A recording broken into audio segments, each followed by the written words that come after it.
Hi friends, welcome to cinema ரசிகர். நம்ம இன்னைக்கு மூவியில பார்க்க போற படம் லேட்டஸ்டா ரிலீஸ் ஆயிருக்க தமிழ் படம். படத்தோட நேம் டிஎன்ஏ.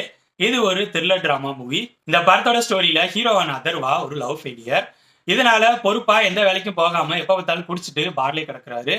இதனால அவரோட ஃபேமிலியில இருக்க யாரும் அவரை மதிக்கிறது இல்ல, யாருக்கும் அவரு பிடிக்கிறது இல்ல. இன்னொரு பக்கம் ஹீரோயின் நிமிஷா சஜ்ஜன், அவங்க பார்டர் லைன் பர்சனாலிட்டி டிசார்டர் அப்படிங்கிற ஒரு வித்தியாசமான டிசார்டரோட இருக்காங்க. இதனால அவங்களுக்கு எந்த வரனும் அமையறது இல்ல. அடுத்தடுத்து வர மாப்பிள்ளைங்க எல்லாம் இந்த டிசார்டரை சொல்லி பொண்ணு வேணான்னு சொல்லிட்டு போயிடுறாங்க. ஒரு கட்டத்துல ஹீரோ ஹீரோயின் இவங்க 2 பேரும் மீட் பண்றாங்க. 2 பேருக்கும் பிடிச்சு போயிருது. பேரண்ட்ஸோட சம்மதத்தோட மேரேஜ் பண்ணிக்கிறாங்க. இவங்களோட மேரேஜ் லைஃப் ரொம்ப சந்தோஷமா போகுது. நிமிஷா சஜ்ஜன் பிரெக்னன்ட் ஆகுறாங்க. நெக்ஸ்ட் டெலிவரிக்காக ஒரு கவர்மெண்ட் ஹாஸ்பிட்டலே அட்மிட் ஆகுறாங்க. டெலிவரி ஆகுது. டெலிவரி ஆன கொஞ்ச நேரத்திலேயே நிமிஷா சஜ்ஜன் தான் பக்கத்துல இருக்கிறது தன்னோட குழந்தை இல்ல அப்படின்னு சொல்லிட்டு சத்தம் போட்டு கூச்சலிட ஆரம்பிக்கிறாங்க.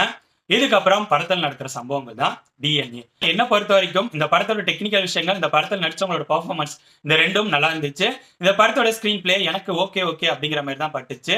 இந்த படம் நான் லாஜிக் பார்க்க மாட்டேன், வித்தியாசமான கிரைம் பேக்ரவுண்டோட ரிலீஸ் ஆகிற த்ரில்லர் மூவிஸ்லாம் நான் விரும்பி பார்ப்பேன் அப்படிங்கிற மாரி ஆடியன்ஸா நீங்க இருந்தீங்கன்னா இந்த படத்தை நீங்க ட்ரை பண்ணலாம்.